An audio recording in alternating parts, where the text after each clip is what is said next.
Hi gang, Rob here. It's the morning of 21 March 2013, and as I was driving into work today, I started to think about an issue that seems to be one of some controversy in our YouTube community, at least the portion of our YouTube community that would fall into the category of gun channels. And what I'm talking about is the zombie debate. Um, there are a lot of guys who have gun channels who recreationally and for fun uh, make recreational use of their firearms and make videos in that endeavor involving the shooting of zombie targets, uh, paper zombie targets, foam zombie targets, sometimes with uh, explosive target elements in them, and we sort of joke a lot about killing zombies when we are shooting recreationally, and it's a source of some kind of tongue-in-cheek humor among us gun guys. There are also people in our YouTube gun community who take what we do, I guess, a little more seriously. Not that we all don't, but some guys feel that there's no place for this kind of humor. Um, they recognize that we are in a time in the United States of America where the gun debate rages, and there are many, many millions of Americans who have no predisposition one way or another about our Second Amendment rights and the place of guns in our society, and these people are voters and they're able to be swayed to one side or other of this issue. And we'll call it the anti-zombie camp in the YouTube gun community believes that when we present ourselves and broadcast videos worldwide on the internet with sort of a cavalier attitude about the use of firearms, and we shoot with apparent disregard for life, targets that look like human beings, and we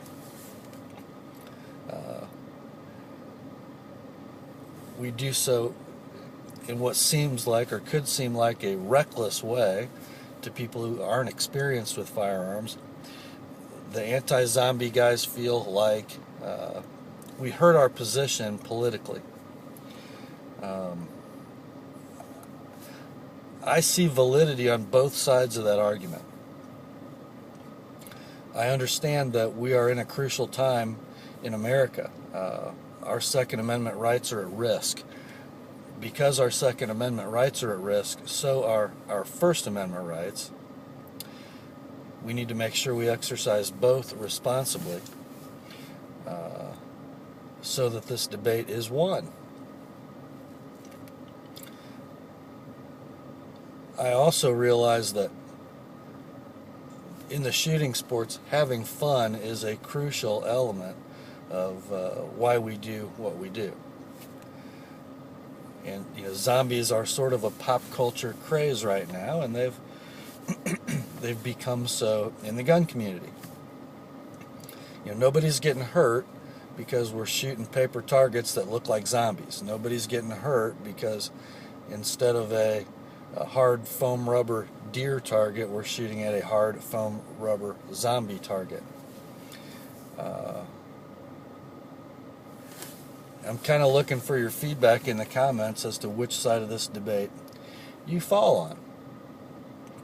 And as I was considering this question for myself, something else occurred to me. This was a couple weeks ago. I was driving to a location for my job that was in a bad part of the city that I live close to. And something else occurred to me. I was leaving to head back to my place of employment, and as I was pulling out of the parking lot and getting on the road, there were a couple people that I've observed walking. This is a very poor section of the city. A lot of people don't have jobs. There's a lot of substance abuse. There's a lot of poverty. And I saw two people that really hit me hard. One was an older man, probably in his 50s, maybe his 60s, in a trench coat.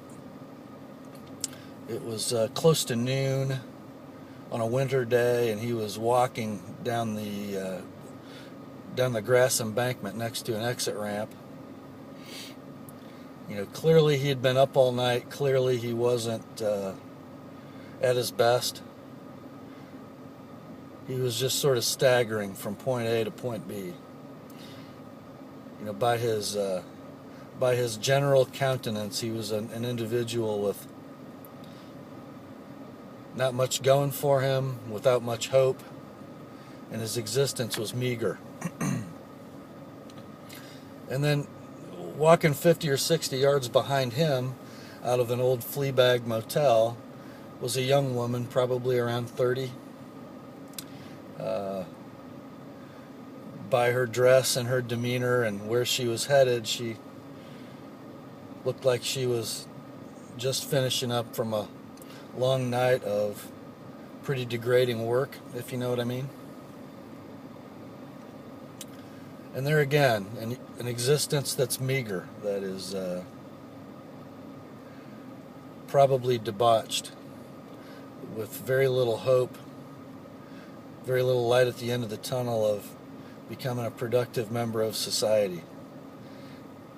And as I observed these two folks, a bigger picture started to develop in my mind about the literally thousands of people in that part of my city who don't have jobs, who live on meager sustenance provided by the government or provided by endeavors which aren't legal or healthy or good for them. And it started to occur to me as I watched these two people walk,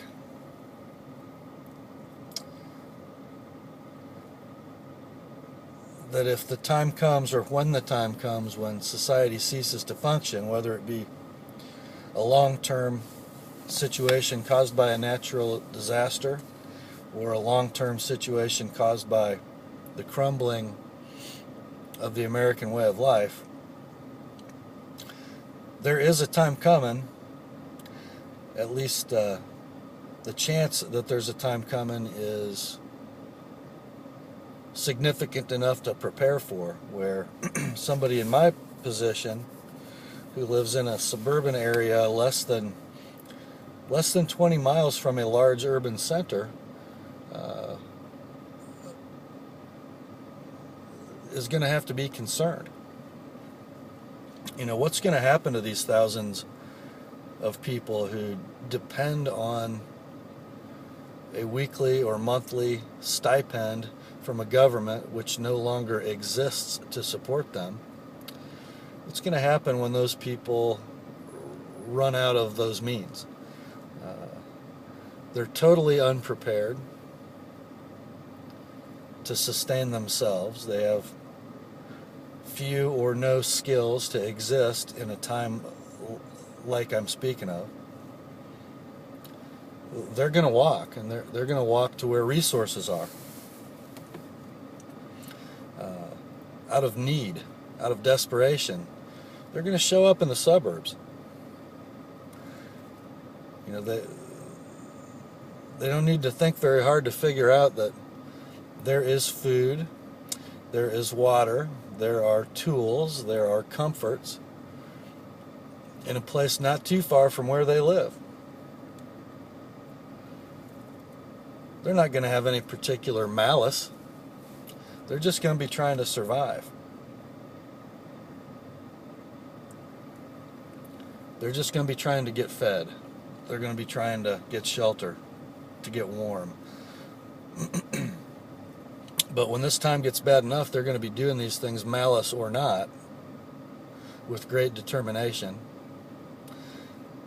and with no regard for the lives that are affected by their pursuit. And as I processed this, as I was driving, it occurred to me that the zombies that we tend to think of as fictional characters in TV shows and movies could very well be real.